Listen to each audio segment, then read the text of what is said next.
نستعينه ونستغفره ونعوذ بالله من شرور أنفسنا ومن سيئات أعمالنا من يهديه الله فلا مضل له ومن يضلل فلا هادي له أشهد أن لا إله إلا الله وحده لا شريك له وأشهد أن محمدا عبده ورسوله يا أيها الذين آمنوا اتقوا الله حق تقاته ولا تموتن إلا وأنتم مسلمون يا أيها الناس اتقوا ربكم الذي خلقكم من نفس واحدة وخلق منها زوجها وبث منهما رجالا كثيرا ونساء واتقوا الله الذي تساءلون به والأرحام إن الله كان عليكم رقيبا يا أيها الذين آمنوا اتقوا الله وقولوا قولا سديدا يصلح لكم أعمالكم ويغفر لكم ذنوبكم ومن يطع الله ورسوله فقد فاز فوزا عظيما فإن أصدق الحديث كتاب الله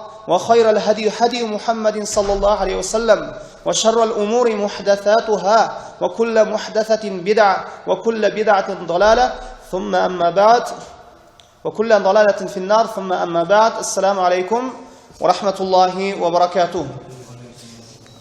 Урматтуу жамаат, урматтуу момун мусулман бир туугандар, Аллах Таала мына ушул илим мажлисине басып келген ар бир кадамыңызга бийик даражаларды жана буга чейинки жасаган билип-билбей кылган ката кемчилдиктериңиздерди кечирген болсун. Жана ошондой эле мына ушул илим мажлисибизди Аллахтын райымы түшүп турган жана периштелери уруп алган мажлистердин катарына, илим мажлистеринин катарына кошкон болсун.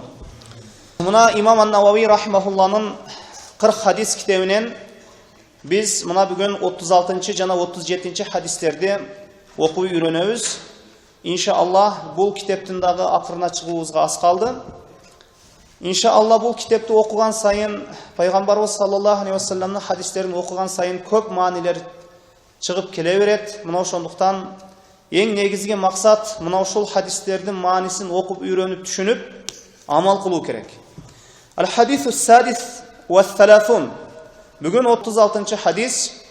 عن أبي هريرة رضي الله عنه عن النبي صلى الله عليه وسلم قال: من نفس عن مؤمن كربة من كرب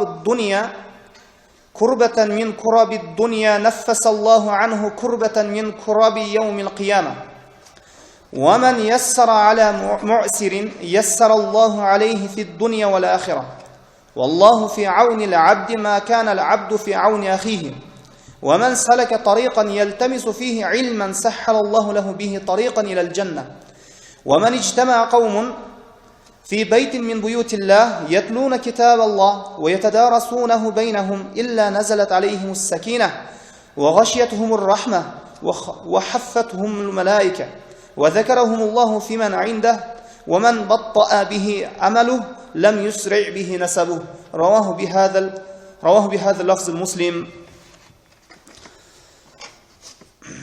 Бұл хадисті дағы пайғамбарыбыз саллаллаху алейхи вассаламның хадистерін ең көп риваят қылған сахабалардың бірі Абу Хурайра радиаллаху анху риваят қылады. Абу Хурайра радиаллаху анхудан риваят: Аллахтың елшісі саллаллаху алейхи вассалам айтты: Кім бір момындың дүйнөлік бір қайғы қапасын арытса, бір момын мұсылмандың қайғы қапасыны арытса, кетірсе, Аллах Таала анын кыямат күнүндөгү кайгы капасын бирине арылтат. Кайгы капасын кетирет. Ким кыйналган кишиге жеңилдик келтирсе, Аллах Таала дүйнө жана акыретте жеңилдик берет ошол инсанга. Пенде өз бурадарынын жардамында экен, Аллах Таала дагы анын жардамында болот. Ким бир момун мусулманга жардам берсе, Аллах ага жардам берет, анын жардамында болот. Ким илим талап кылуу жолунда жүргөн болсо, ким илим талап кылуу үчүн чыккан болсо, же бир жолго ошол илим жолуна түшкөн болсо, Аллах Таала анын бейишке бара турган жолун жеңилдетет. Анан адамдар Аллахтын үйлөрүнөн бир үйгө жыйналып дейт. Анан пайгамбарыбыз саллаллаху алейхи вассалам айтты: мына адамдар Аллахтын үйлөрүнөн бир үйгө жыйналып, мечиттер бул Аллах Тааланын үйү. Мына ушул мечиттерден бир мечитке жыйналып, Аллахтын китебин окушса, Кур'ан-ы Керимди окушса, аны өз ара сабак кылып үйрөнүшсө дейт. Маанилерине ой жүгүртүп, ошол Куран жана сүннөттү окуп үйрөнүшсө, Аллахтын аларга тынчтыгы түшөт. Аларды Аллахтын ырайымы ороп, жана периштелер дагы аларды ороп алат дейт. Жана ошондой эле мына ушул пенделерди Аллах Таала өзүнүн алдындагыларга зикр кылат, айтат. Аллахтын астынан эмне периштелер бар, мына ошолорго айтат экен. Мына ушул пенделерди мактап. Амалы кечеңдеткен, кечиктирген нерсени, амалыны кечиктирген же кечеңдеткен пендеге анын ата теги эмне ага эч бир жардам бере албайт, аны тездештире албайт дейт.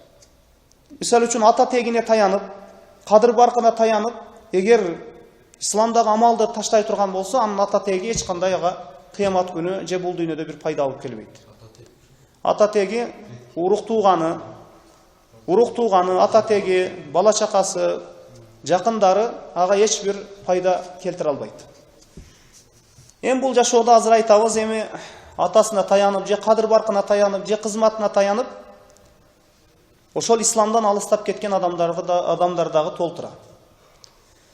Эми буга чейинки хадисте биз мына 35-чи хадисте имам Ан-Навави рахимахулла пайгамбарыбыз саллаллаху алейхи вассаламды мына өз ара момун мусулмандардын ортосунда ынтымакты пайда кыла турган, ошолорду ынтымакка үндөй турган хадистердин бирини келтирди. Муну окуп үйрөндүк. Ла тахасаду деди. Ла тахасаду. Өз ара бири-бириңерге көрө албастык кылбагыла, бири-бириңерге кызганбагыла, көрө албастык кылбагыла. Айттык, бул көрө албас инсан бул Аллахтын неаматтарынын, Аллахтын берген жакшылыктарынын душманы болот. Мына ошондуктан бирөөгө Аллах Таала ашыкча мал мүлк берген болсо, бирөөгө илим берген болсо, ага кызганбоо керек. Бул көрө албас, бул инсандагы көрө албастык сыпат, бул шайтандын сыпаты. Бул яхудилердин сыпаты экен.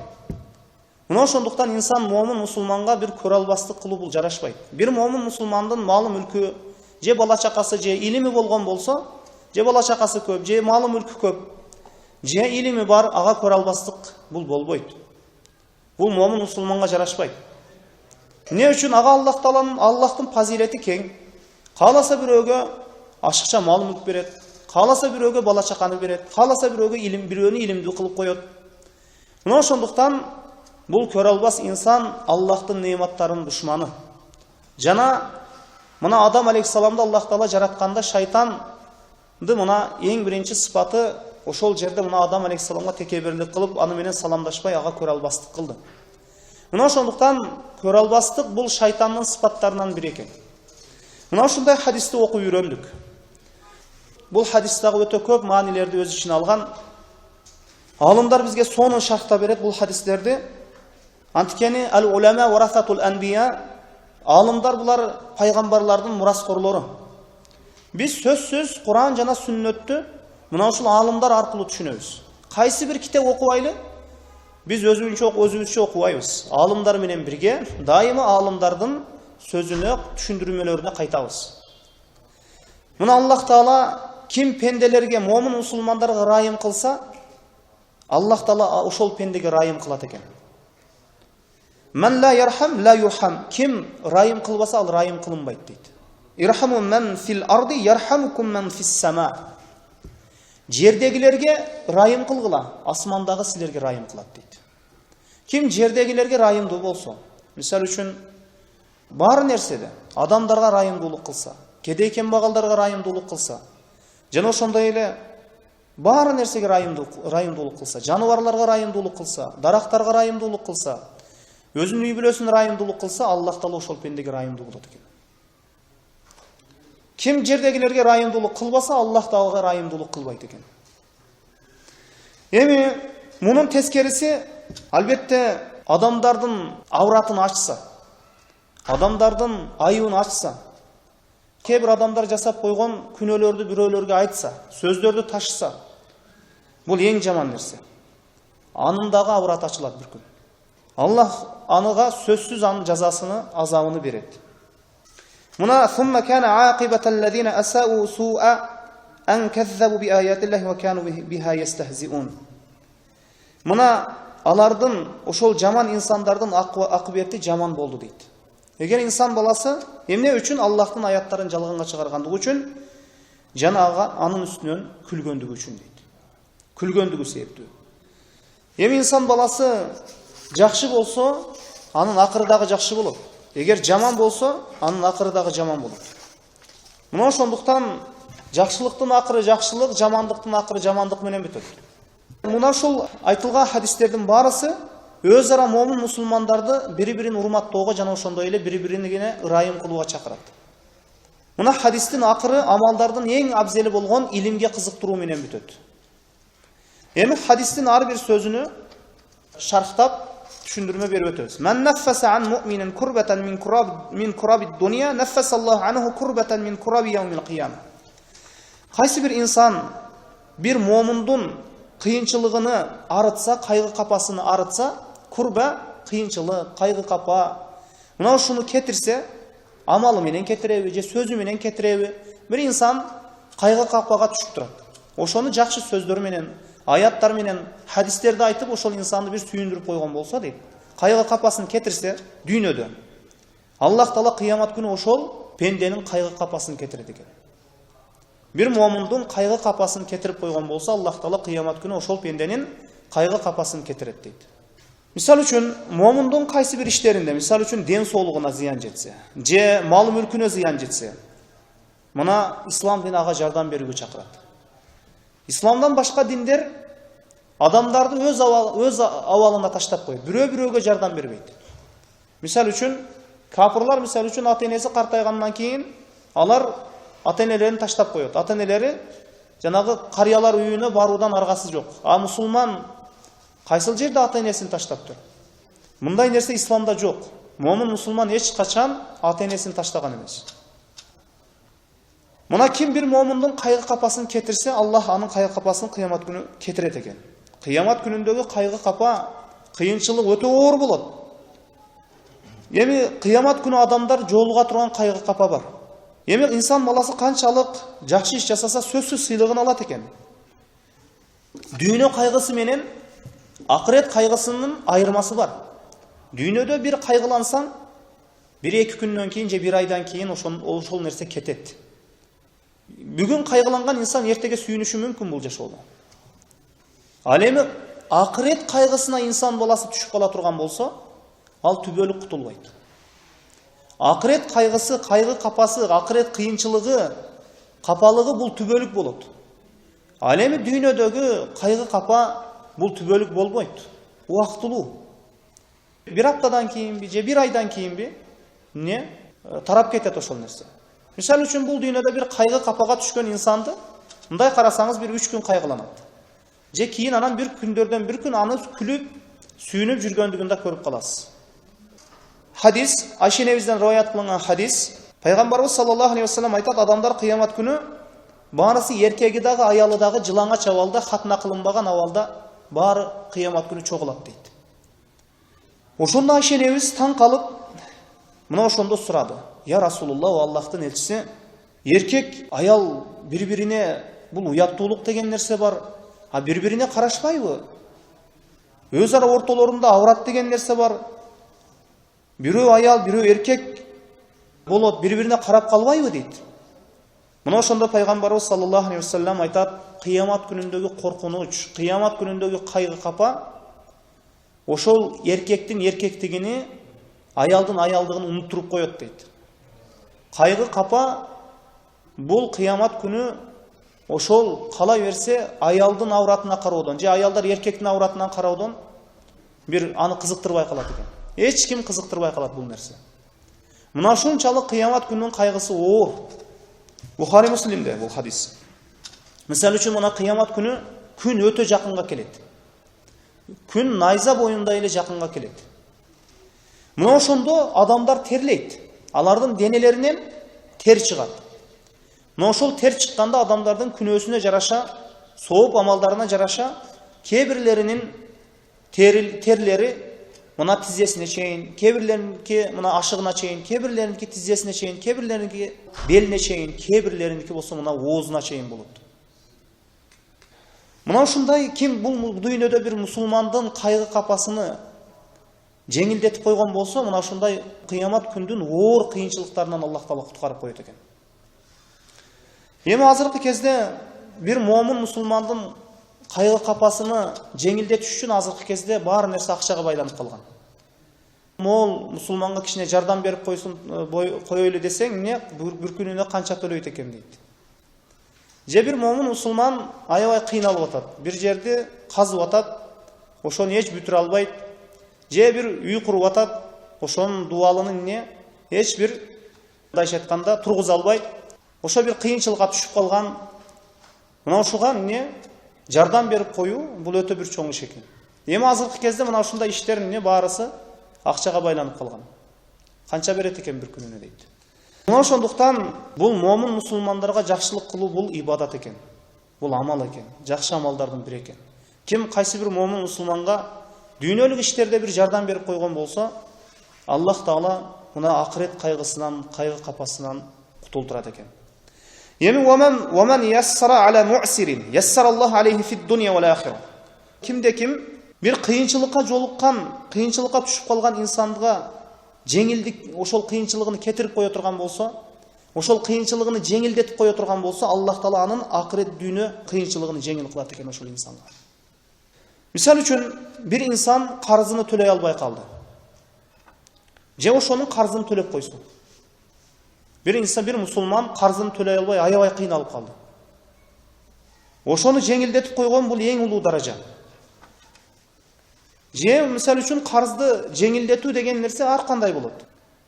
Ошону мисалы үчүн кечип жиберди, Аллах ыраазылыгы үчүн. Же ошол акча берген адам ошол момун мусулман бере албай калды убагында кечиктирип койду ошону. Кечиктирип койду. Мына ушул дагы өтө бир жакшылык экен. Эми карызды жеңилдетүү бул бир нече түрдө болушу мүмкүн. Же ошол карызды кечип жибердиң, же ошонун мөөнөтүнү узартып койдуң.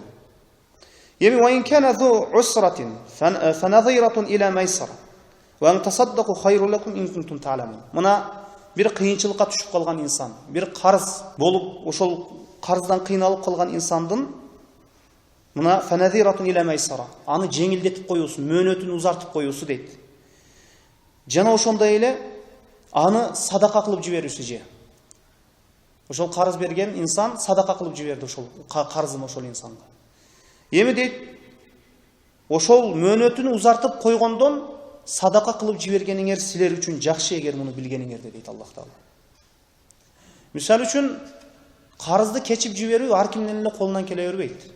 Берген карызды ошол кечип жиберүү же садака кылып жиберүү бул баарынын эле колунан келе бербейт. Эми шарият албетте бирөө карыз алган болсо сөзсүз бериш керек. Жана ошондой эле эгер ошол карыз алган инсан кыйналып турган болсо, аны кечиктирип коюу жакшы экен. Же ошол инсан карызыны талап кылса, жакшылык жолдору менен талап кылганы жакшы. Мына Абу Хурайра радиаллаху анхудан риваят кылынган хадисте пайгамбарыбыз саллаллаху алейхи ва саллям айтат, бир соодагер бар экен. Адамдар андан карыз ала берет экен. Хадис бул. Анан жанагы карыз алган адамдар кыйынчылыкка жолугуп калса, кыйынчылыкка түшүп калса, өзүнүн кызматчыларына айтат экен. Барып карагыла, ошол мен берген карыз берген адамдарды карагыла. Эгер ошолор кыйынчылыкка жолугуп калган болсо, алардан карызды кайрып албагыла. Мен алардан кечтим берген карызымды дейт экен. Мына ошондо пайгамбарыбыз саллаллаху алейхи ва саллям мына ушул амалы себептүү Аллах Таала аны кечирди дейт. Ошонун инсандын жасаган күнөөлөрүнү кечирди дейт. Адамдар карыз ала берген, өз жумушчуларын жиберет. Караса жана карыз алган адамдар кыйналып турат бир нечеси. Ошолордон кечип жиберет экен. Мына ушул берген карызымды кечип жибердим, менин да Аллах Таала күнөөмдү кечирсин дейт экен. Аллах Таала кечирип туруп ошол бенденин күнөөсүн. Эми азыркы күндө карыз алып, карызды кайтарбай турган адамдар пайда болгон. Булар жаман адамдар. Булар өздөрү алдамчы. Анан булар эмне кылат? Карыз алардан алдын ошол карызды алып туруп бербей коем деген максатта алат. Мындай адамдарга бербеген дурус. Эгер билсеңиз, мына ушундай жалганчы адамдарды билсеңиз, элге жарыя кылуу керек. Буга карыз бербе, бул бербейт барыбир. Эгер бир инсан карыз алат, бирок ошону мүмкүнчүлүгүм болушунча иншалла кайтарып берем деген максатта андай инсанга карыз бериш керек. Эгер жалганчы, дайым адамдарды алдап жүргөн, эки жүздүү, сөзү менен амалы окшош болгон инсандарга карыз берилбейт. Мына ушундай инсандардан дагы, мына ушундай жалганчы инсандардан дагы коомдук адамдар зыян көрөт. Көптөрү карызын ала албай жүрө берет, алалдай берет адамдар. Бир нече адамдан карыз болуп кеткен. Мындай адамдарга карыз бергенге болбойт. Жана ошондой эле мындай жалганчы адамдардын жалганчы экендигин адамдарга билдирип коюу керек. Мусулмандар билсин. Мына пайгамбарыбыз саллаллаху алейхи ва саллям маталлул гани зулм. Бай адамдын карызын бербей жүрүүсү зулумдук дейт. Мисалы үчүн бир бай инсан бербейт акчаны. Бай өзү бары жогу бар, акчасы бар үйүндө. Бирок жахил жана ошондой эле бахыл, сараң карыз алган, бирок карызды сурап келсе бербейт. Бул зулумдук болот дейт пайгамбарыбыз саллаллаху алейхи ва саллям. Эгерде кээ бир инсандар ошол карыз алып жатканда ошол карызды өтөймүн деген болсо, Аллах аны өтөтөт. Өтөп коет, Аллах таала берет, ошол карызды жеңилдетет. Эгер ошол карызды алып жатып мен бербеймин, алдап кетемин деген максатта андай кыла турган болсо, анда Аллах таала аны кыйынчылыкка салып коет. Мына ошондуктан бул карызды бербесе, албетте кыямат күнү сөзсүз алат ошол инсан. Карыз берген инсан, ошол карыз алган инсандын окуган намаздарыны, кылган жакшылыктарын кыямат күнү алып коет. Анын күнөөлөрүнүн баарысын ага жүктөп коет. Мына ошону менен анда эч нерсе калбайт. Бул өз ара пенделердин ортосундагы мамиле эч качан таштап коюлунбайт. Куллу уммати муаафи иллал мужахирин деди. Үммөтүмдүн баарысы кечиримге жолугат дейт. Бирок күнөөнү иштерди ачык жасаган адамдар буга кирбейт дейт пайгамбарыбыз. Мисалы үчүн карызды бербей коюу бул ачык күнөө. Ачык күнөө бул. Жана ошондой эле бидаат иштерин жасап жүрүү, бул бидаат иштерин жасап жүрүү дагы бул ачык. Мына ошондуктан моол бидаат, моол туура эмес деп ушул нерсени айтуу керек. Мына ошондуктан мына ушул нерсенин туура эместигин адамдарга эмне билдирип коюу керек. Мына ушул нерсе шариятта жок. Мына ушул нерсе туура эмес деп адамдарга билдирип коюу керек. Эми валлаху фи аунил абди ма кана ал абду фи ауни ахихи. Кайсы бир пенде бир момун мусулмандын жардамында болсо, Аллах таала ошол пенденин жардамында болот экен. Мына пайгамбарыбыз саллаллаху алейхи ва саллям айтат: "Мен сатара муслиман сатараллаху фи дуния вал ахира." Ким бир момун мусулмандын айыбын жашырса, бир күнөөсүн жашырса, Аллах таала анындагы кыямат күнү жана дүйнөдө да акыретте дагы айыбын, күнөөсүн жашырат экен ошол жашырган инсанды. Мына ошондуктан момун мусулман дайыма өз ара бири-бирине жардам берүү керек. Бул албетте момун мусулмандардын ортосундагы өз ара Аллах үчүн жакшы көрүү, Аллах үчүн жаман көрүү, мына ушул нерсени бекемдейт. Эми бул момун мусулман өз бурадарыны жардамсыз абалда калтыруу, бул өтө бул момун мусулманга ылайык эмес экен. Ушул жерде айтып кое турган нерсе, биринчиден өзүбүзгө аябай эскертүү. Мына ушул бир момун мусулмандын айыбын жашырышыбыз керек. Азыркы кезде ушундай айыптарды ача турган бир абалда турабыз. Мына ушундай айыптар ачылып, момун мусулмандар бири-биринин айыбын жашырбай, ушундай бир ашкере кылып, бири-биринин айыбын ачып турган бир абалда түшүп калды азыркы кезде. Кайсыл жерде караба бири-биринин айыбын ачып аткан. Эми ким бир мусулмандын бир айыбын жашырса, бир күнөөсүнү жашырып койсо, Аллах таала дагы аны күнөөсүнү жашырат экен ошол жашырган инсанды. Мисалы үчүн бир мусулман бир нерсени жасап койду. Зына кылып койду. Же бир арам нерсени ичип койду. Бир жашыруунда бир сиз көрүп калдыңыз аны. Алыстан көрүп калдыңыз. Же чылым чегип аткандыгын алыстан көрүп калдыңыз. Эгер мүмкүнчүлүк болсо барып жакшы бир насихат кылыңыз. Же бир мусулмандын бир жерде бир нерсени жасап аткандыгын көрүп калдыңыз. Ошону эл алдына келип айтпоо керек. Ошону жашыруу керек. Мүмкүнчүлүк болсо жакшы насихат айтуу керек. Анан аны элге айтып чыкпоо керек. Эң жакын адамына дагы айтпоо керек. Эң жакын адамыга айтпоо керек. Мен дагы үйүнө келип, же бир эң жакын бир досуна баланчы жерде моундайды көрүп калдым деп айтуу бул дурус эмес. Анткени эмне үчүн? Эгер ошол пенденин айыбын жашырбай ачсаң, ошонун абалына сен да түшүп калышың мүмкүн. Эртең сенин дагы айыбыңды бирөө ачып коет ошондо. Ким бирөөнүн айыбын ачса, Аллах да анын айыбын ачат. Ким бирөөнүн айыбын жашырса, Аллах анын айыбын жашырат. Eч kim күнөөдөн, ката кемчилдиктерден таза эмес. Баарыбыз күнөө, ката кемчилдиктерден таза эмеспиз. Бирок куллу ибн адам хаттабун хайрул хаттабун таввабун.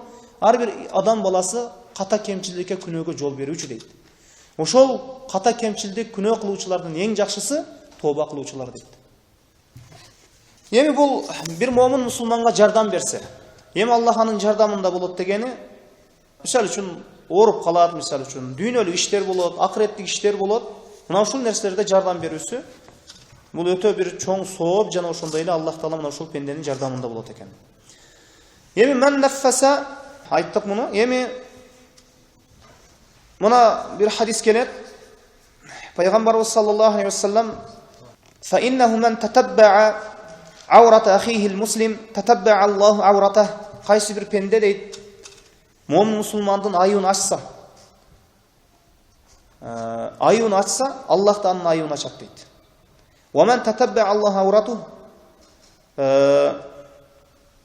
яфдаху валау фи жауфир рахли." Эгер кайсы бир пенде бир момун мусулмандын айыбын ача турган болсо, Аллах таала кала берсе анын үйүндө болсо дагы айыбын ачып коет экен. Үйүндө жашырынып отурса дагы Аллах таала анын айыбын ачып коет экен. Кала берсе үйүндө жашырынып отурат. Мени эч ким көрбөйт деп деген абалда дагы бир момун мусулмандын айыбын ачып жүргөн инсандын Аллах таала үйүндө бекинип отурса дагы айыбын ачып коет экен. Эми адамдарга биз тараптан боло турган эң биринчи жакшылык эмне болуш керек? Биз эң биринчи адамдарга каалай турган жакшылыгыбыз бул таухид жакшылыгы болуш керек. Мына ошондуктан адамдарга мына ушул жакшылыкты каалоо керек.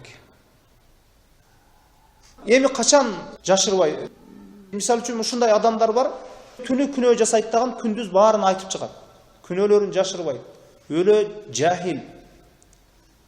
Мисалы үчүн муну адамдардан эскертүү керек. Моонго жакындабагыла, моондай ушундай деп айтуу керек.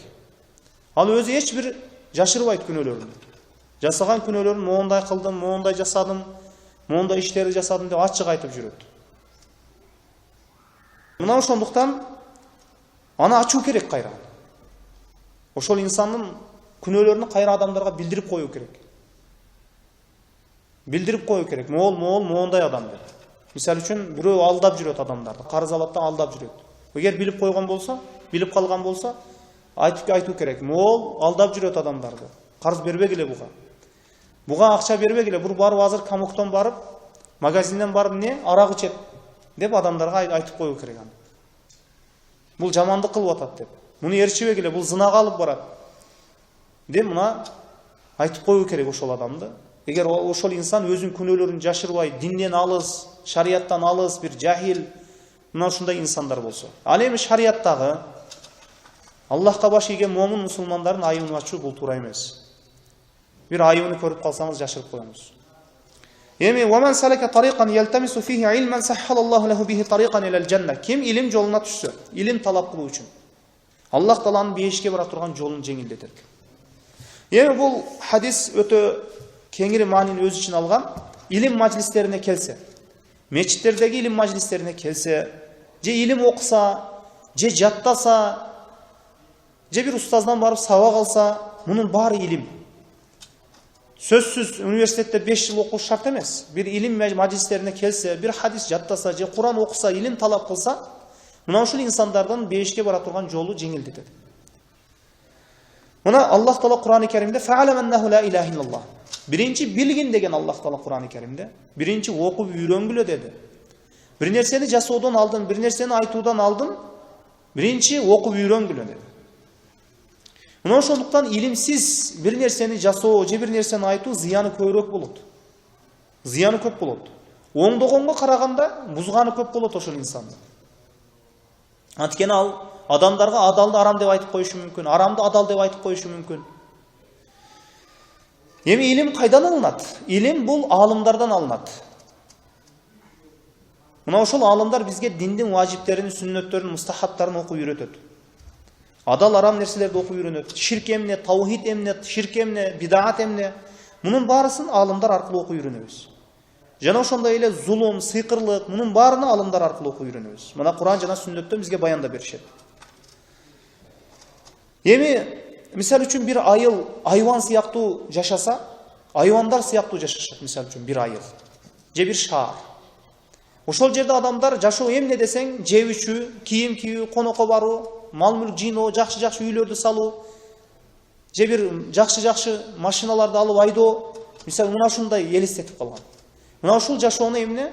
Бул жашоо албетте айвандын жашоосунан айырмасы жок. Эми Аллах Тааланын фазилети, Аллах Таала мына ошол шаардан бир аалымды чыгарып коет. Жанагы аалым чыккандан кийин, бир канча убакыт өткөндөн кийин ошол аалым окуп, анан ошол аалым инсан ошол шаарды оңдойт. Ошол шаарга даават кылат, Куран жана сүннөттү жеткирет. Адамдар анан адалды, арамды түшүнө баштайт, ширктен кайта баштайт, зекетти бере баштайт. Анан жанагы жерде жакшы сүннөттөр пайда болот. Жанагы сакалдарды кое баштайт мусулмандар, мечиттер көбөйө баштайт. Мына баары ошол аалымга баары ээрчий баштайт. Аалым ошол айылдагыларга эмне окуп үйрөтөт, ошол шаардагыларга окуп үйрөтөт. Ал бир жарык сыяктуу, бир жарыккан бир жарык чырак сыяктуу дейт. Баары аны ээрчийт. Мына ошондуктан илим бул жакшы нерсе. Эгер мына кыяматка жакын пайгамбарыбыз саллаллаху алейхи ва саллям айтат, илим кетет дейт жерден дейт. Илим кетет дейт. Илим кандай кетет? Аллах Таала аалымдардын жанын алуу менен кетет. Эгер аалымдар кетсе, ошол жерде жахилдер пайда болот. Аалымдар мечиттерден кетсе, аалымдар кеткенден кийин мечиттерде жахилдер имам боло баштайт. Анан адамдарга билбей турган фатваларды бере баштайт. Адамдар анан барып жасай берет ошол нерсе. Адалды арам деп айтат, арамды адал деп айтат. Мына ширкти кээ бир жеринде мисал үчүн бул таухид түшүндүрүп коюшу мүмкүн. Бидааттарга буйрат. Мына ошентип аалымдар кетсе бале келет коомго. Мисал үчүн бир айылдын кырылып калганынан бир аалымдын өлгөнү жаман. Бир айыл кырылганынан бир аалымдын өлгөнү жаман. Мына ошондуктан дин душмандары мурда биринчи адамдардын арасындагы аалымдарды жок кылган. Аалымдарды жок кылган. Аалымдар жок болгондон кийин эмне эл эмне? Кой сыяктуу. Кайда айдаса кете берет. Мына ошондуктан колдон келишинче мына илим окуганга аракет жасашыбыз керек. Аалымдар илимдүүлөр көбөйүш керек. Мына ошондо жахилдик, бузукулук, арам, мына ушул нерселер, бидаат, ширк, мына ушул нерселер кетет. Адамдар окуп үйрөнбөсө, аалымдар чыкпаса ошол жерде, аалымдар тарбияланбаса, бул бекер анда. Баары айвандан айырмасы жок. Бир жашоого кайтып калат адамдар. Эми илим алуу бул жакшы нерсе экен. Мына ошондуктан инсан баласы жанагы мечиттерде окула турган илим мажлистерине өтө кызыгыбыз керек. Аябай аракет жасабыз керек. Мына ушул нерсеге убакыт бөлүбүз керек. Эми бул нерсе ким мен салака тарикан, ким бир илим жолуна түшсө, ошол илим жолунан максат Аллах разылыгы үчүн, ошол шариятты окуп үйрөнөйүн деген максатта түшсө, Аллах Тааланын бейишке бара турган жерин жеңилдетет дейт. Ким кайсы бир илим мажлистерине барса, бир устаздан окуп үйрөнсө, же бир Куран жаттаса, же бир хадис жаттаса, бул албетте ошол инсандын бейишке бара турган жолу жеңилдетилет. Жеңилденет.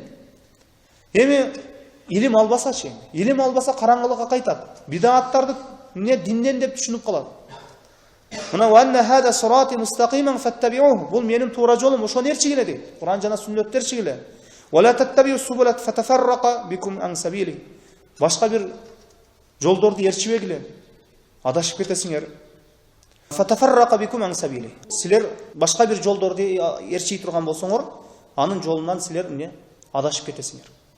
ومن اجتمع قوم في بيت من بيوت الله يتلون كتاب الله يتدارسونه بينهم إلا نزلت عليهم السكينة وغشيتهم الرحمة وحفتهم الملائكة وذكرهم الله في من عنده. Кайсы бир коом бир Аллахтын үйлөрүнөн бири үйгө жыйналып, Аллахтын китебин окушса, Куран-ы Каримди окуп үйрөнүшсө, жана ошондой эле өз ара ортолорунда сабак кылышса, аларга тынчтык түшүп турат дейт. Жана ошондой эле Аллахтын мээрим райымаларды уруп алат. Жана ошондой эле периштелер аларды канаттары менен уруп алат дейт. Периштелер уруп алат. Жана Аллах Таала өзүнүн астындагыларга, өзүнүн алдындагыларга аларды айтат экен. Эми Аллахтын үйлөрүнөн бир үйдө илим үйрөнүшсө, окуп үйрөнүп, ошол жерде ой жүгүртүшсө, мына ошондуктан бул эң жакшы экен.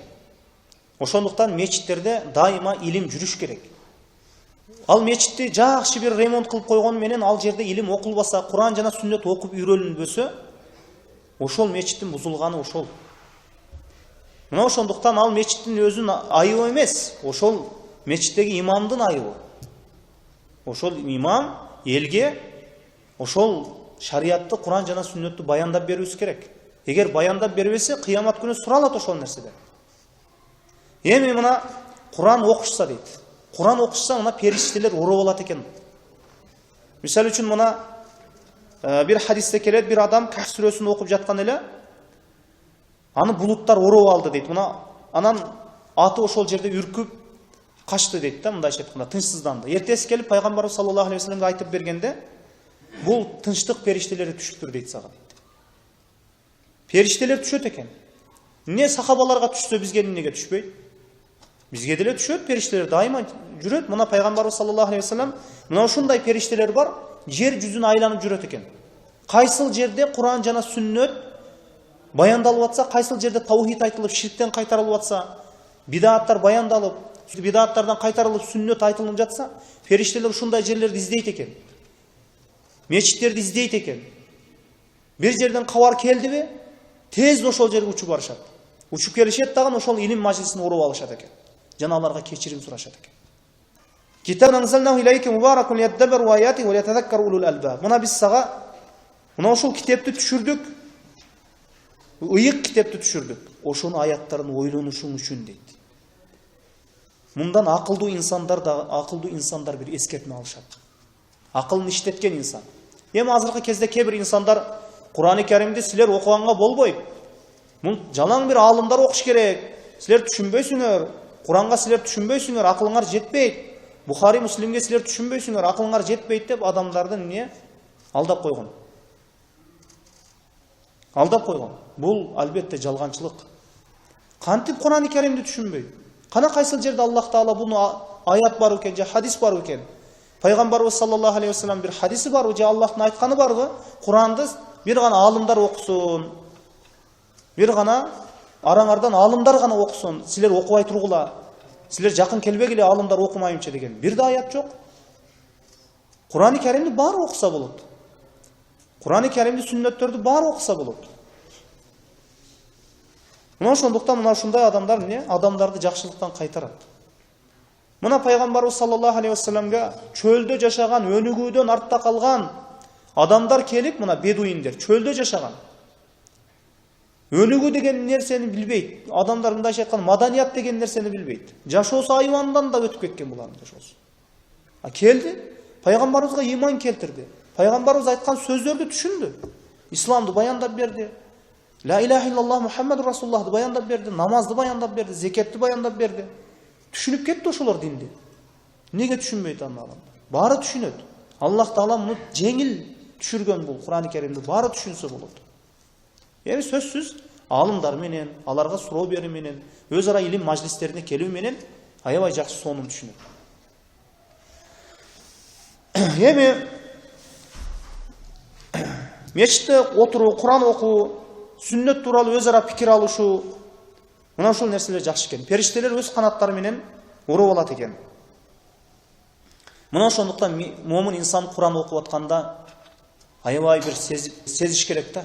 Алхамдулилла, азыр Куран окуп атабыз, же Куран окуп үйрөнүп атабыз. Мына азыр бизди периштелер уруп алып жатат. Мына Аллахтын райымы түшүп турат. Де мына ушундай чыныгы ишеним менен мына мечиттерге келип илим ала турган болсо, иншалла мына ушундай неиматтарга, жакшылыктарга жетишкен болот. Бирок бул неиматтар, бул Аллахтын райымынан, периштелердин уруп алуусунан албетте кээ бир инсандар өтө бейкапар, бул нерсеге өтө бир кайдыгер мамиле жасашат. Мына бул ла ясуналлах ма амраху ва яфалуна ма юмаран. Аллахтын периштелери Аллахка күнөөкөр болушпайт. Аллах эмнени буйрук кылган болсо, ошол нерсени аткарышат дейт. Мына ала инна дуnya мал'унатун мал'унун ма фиха илля зикруллах ва ма валаху алим ва мутааллимун. Бул дүйнө каргышка калган дейт. Каргышка калган. Ошол дүйнөдө эмне болсо баары каргышка калган. Бирок мына ушул Аллахты зикр кылгандар жана ошондой эле илим аалымдар жана ошондой эле башкаларга илим үйрөткөндөр дейт. Мына ушулар гана каргышка жолукпагандар, каргышка жолукпаган инсандар дейт. Эми бул илимдин Аллахтын астында даражасы өтө жогору экендигин мына билсек болот бул хадистерден. Эми илим тууралуу айта турган болсок, бул өтө хадистер аябай көп, буга убакыт керек. Эми мына имам Ахмад рахимахулла айтат, bir kişi bir күндө илимге, тамакка bir жолу же эки жолу муктаж.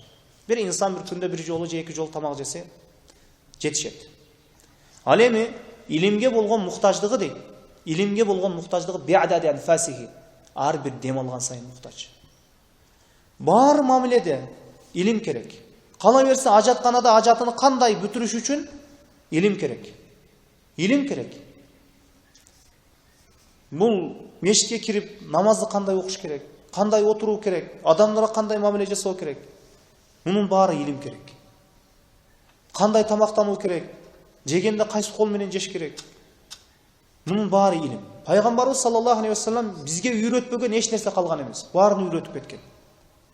Биз окуп үйрөнүп амал кылып алышыбыз керек. Мына бир хадис келет. Мына пайгамбарыбыз саллаллаху алейхи ва саллям ошол мешитке чыкты. Мешитке чыкканда бир топ сахабалары ошол мына ушинтип тегеренип отуруп, Аллахты мына эстеп илим алышып отурушкан эле, пайгамбарыбыз мәжлесакун деди. Силер эмне үчүн отурасыңар деди. Ошондо биз Аллах Тааланы зикр кылып, жана Аллахты улуулап отурабыз деди. Мына Аллахка шүгүр, Аллах Таала бизди ислам жолуна багыттады. Мына бул Аллахтын бизге берген эң нематы дешти. Факале Аллахи ма ажласакум илля залик. Мына ушун үчүн отурдуңарбы деди. Калу валлахи ма ажласана илля залик. Ооба биз мына ушул үчүн отурдук деди. Аллахты мактап, зикр кылып, илим максатында отурдук. Мына мага Жебрейил келди. Мына Аллах Тааладагы силерди мына ошол периштелердин алдында мына силерди эскерди дейт. Мына мага Жебрейил келип мага кабар берди. Мына силерди Аллах Таала периштелердин алдында мына силерди эскерди. Мына ошондуктан илим мажлиси бул өтө бир чоң неемат. Мына алхамдулилlah. Кээ бир жерлерге карасаңыз, мындай илим мажлистери жок. Туурабы? Алхамдулилlah. Жана ошондой эле намаздан кийин мешиттер жабылат, клубтанат. Намазды окуйсуң кетесиң, мешиттер жабылат. Мындай илимди ачык айта албайсың, окуй албайсың. Мына Аллахка шүгүр. Намазды эле окуп кетесиң, бүттү, жаап коюп мешитти. Эч нерсе кыла албайсың. Мына эмне? Бул бизге берген Аллахтын эң улуу неематтарынын бири. Мына ушундагы текке кетирбей окуп үйрөнүп алыш керек. Эми мына пайгамбарыбыз саллаллаху алейхи ва саллям айткан: "Ахаббул билади илаллахи масажидуха". Эми Аллахка эң сүйүктүү шаар бул мечиттери бар шаар экен. "Ва абгадул билади илаллахи асвaqaha". Эми Аллахка эң жаман шаар бул базарлары бар көп шаар экен. Мисалы үчүн бир жерде, бир шаарда мечитке караганда базар көп. Базар көп. Мечит жок, базар көп. Аллах Таала мындай шаарды жаман көрөт экен. Эми бир жерге караганда базар бар, бирок мечиттер көп ошол жерде. Аллах жакшы көрөт экен ошол жерде. Мына ошондуктан илим мына эң жакшы нерсе экен. "Ваман батта бихи амалу лам юсри бихи насабу". Эгер кимдин амалдары кечеңделсе же ошол өзүнүн амалдарына таштаса, мисалы үчүн сөөгү, уруусуна таянып, же кадыр баркына таянып, же ата тегине таянып таштай турган болсо, бул албетте эч кандай ага бир пайда алып келбейт дейт.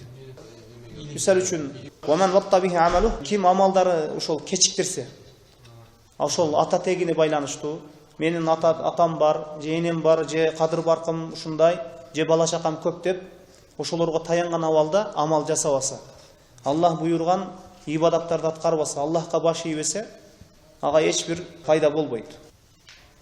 Амалы кечеңдеткен нерсени, амалы кечиктирген нерсени анын ата теги тездештире албайт дейм, сөзмө сөз которо турган болсо. Эми мисалы үчүн ата тегине, же насабына, же уруусуна, же улутуна таянып амал жасабаса, намаз окубаса, Аллах буйрган зекетти бербесе, буга ага эч бир пайда бербейт дейт. Мына фаида нуфиха фи сур фала ансаба байнахум. Эгер сур чалынгандан кийин алардын ата теги эч кандай аларга пайда бербейт дейт Аллах. Сур чалынгандан кийин Анын улуту, же кыргыз болгондугу, же өзбек болгондугу, же түрк болгондугу ага эч бир пайда алып келбейт. Же ага эч бир пайда алып келбейт. Эми алардын ортосунда өз ара сөөктүк деген нерсе жок дейт Аллах Таала. Сур чалынгандан кийин. Мына ошондуктан инсан баласынын ата теги таквалуулуктан, ислам амалдарынан тосуп койбош керек. Анан улутум деп, же кадыр баркым деп, же чоң кызматым деп, мына ошол таквалуулуктан тосулуп кала турган болсо, же исламдагы амалдарды таштай турган болсо, эч кандай пайдасы жок. Пайгамбарыбыз саллаллаху алейхи ва салламдан бир хадис келгенде: "Я айюханнас, о адамдар, инна раббакум вахид, силердин Раббиңер бирөө. Ва инна абакум вахид, силердин атаңар бирөө, Адам алейхиссалам. Куллукум ли Адам, ва Адам мин тураб, силер барыңар Адамга таандыксыңар. Адам болсо топурактан жаратылган. Инна акрамакум индаллахи аткакум, силердин араңарда эң Аллахтын астында сыйлууңар бул таквалуу пенделериңер, таквалуулуңар" дейт. "Ва лайса ли арабийин ала ажамийин", эми арабтын ажамдан айырмасы жок дейт. Араб ким, арабтан башкалар ким? Айырмасы жок. Фадлун илля бит таква, бир гана айырмасы, бир гана таквалуулук дейт. Мисал үчүн, кыргыз менен, мисал үчүн, казактын эмне айырмасы бар? Раббиси бир. Мисал үчүн, атасы бир. Бул мисал, жана атасы бир, адамга таандык, келип чыккан жери бир эле топурак. Айырмасы эмне? Аллахтын астында бир гана таквалуулук айырмасы. Таквалуулук айырмасы, айырмасы жок, эч бир айырмасы жок. Бир гана айырма Аллахтын астында таквалуулугу эле айырма, болбосо башка эч нерсе жок. Мына ошондуктан инсан баласы өзүнүн улутуна таянып, же кадыр баркына таянып, же бала чакасына таянып, исламдагы амалдарды кечиктиргени болбойт. Ага эч бир пайда алып келбейт. Мына пайгамбарыбыз саллаллаху алейхи ва саллям, пайгамбар өзүнүн уруусуна, өзүнүн эжесине айтып: "Я Сафията, амма Расулуллах саллаллаху алейхи ва саллям, ла агни анка миналлахи шейа". Мен сага эч бир пайда келтире албаймын дейт. Мен сага эч бир пайда бере албаймын дейт.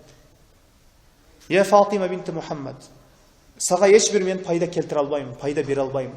Мен сага эч бир пайда келтире албаймын, сени бир тозок азабынан куткара албаймын". Мына ошондуктан пайгамбарыбыз саллаллаху алейхи ва саллям өзүнүн уруусун, өзүнүн жакындарын ошондой эскерткенден кийин эми биз дагы биле берели бул жагын. Мына ошондуктан инсан баласын валикулли даражатун мимма амилу, ар бир амал жасаган адам үчүн мына даражалар бар дейт. Мына ошондуктан инсан баласы амалына жараша ошол бийик даражаларга көтөрүлөт экен. Мына ошондуктан инсан баласы бала чакасы деп, же дүйнөсү деп, же улуту деп, же ата теги деп, же сөөгүнө таянып, исламдагы мына ушундай бир амалдарды таштай турган болсо, ага эч бир пайдасы жок дейт. Анан кээ бирлер мактанат го: "Мен сары багышмын, саякмын, башыңа тийген таякмын" деп ушундай сөздөр чыгып кеткен. Бул албетте бул туура эмес. Бул туура эмес. Анын ата тегинин саяк болгону, же сары багыш болгону, же бир кайсы бир уруудан болгону, же ата теги кадыр барктуу инсан болгону, ал инсанга эч бир кыямат күнү пайда алып келбейт. Бул нерсенин дүйнө жана акыретте дагы эч бир пайдасы жок. Аллахтын астында бул даража да албайт. Аллахтын астында эң даражалуу инсан бул таквалуу инсан экен. Бул хадистен алына турган, мына пайгамбарыбыз саллаллаху алейхи ва саллям өзүнүн кызына айтты: "Эй Фатима, мен сага эч кандай пайда келтире албаймын. Менин малымдан канча пайдалансаң пайдалан. Бирок мен сага эч бир пайда бере албайм, мен сага кыямат күнү. Мен сени тозок азабынан куткара албайм. Эртең кыямат күнү эсеп болгон күнү мен сага эч кандай аралаша албайм". Мына өзүнүн жакындарын эскертти пайгамбар Мухаммад саллаллаху алейхи ва саллям. Пайгамбарыбыздын ата теги, мына пайгамбар өзүнүн ата тегине, өзүнүн уруусуна эч бир пайда бере албайт экен. Пайгамбар Мухаммад саллаллаху алейхи ва саллям. Мына ошондуктан инсан баласынын Аллахтын астындагы эң кадыр барктуусу, сыйлуусу бул таквалуу инсан. Бул хадистен алына турган пайда кыскача мына ушул.